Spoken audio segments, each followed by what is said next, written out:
நீ என்னென்னலாம் இம்ப்ரூவ் பண்ணணும்னு நினைக்கிறியோ அது எல்லாத்தையும் சொல்லலாம். எனக்கு ரன்னப் வரைக்கும் எனக்கு கம்ஃபர்டபுளாக இருக்கிற மாதிரி. நான் இப்போ வரைக்கும் எனக்கு பேக் ஃபுட் எனக்கு கீழே இருந்து இந்த பவர் ஜென்ரேட் பண்ணுறது எனக்கு தெரில, எனக்கு ஃபீல் ஆகலை.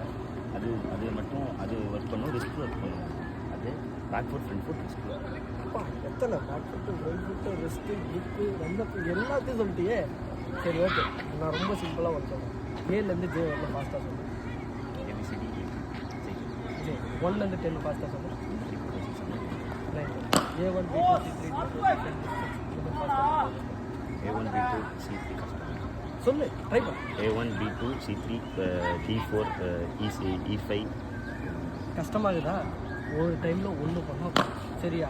ஒரு விஷயத்தை ஃபோக்கஸ் பண்ணி பண்ணோம், ஒன்றா இம்ப்ரூவ் பண்ணுவோம். ஒன்றை பண்ணிவிட்டு நெக்ஸ்ட் இன்னும் அப்படி பண்ணுறப்போ ஈஸியாக போகும். 1 at a time சரியா? 1% இம்ப்ரூவ்மெண்ட் அந்த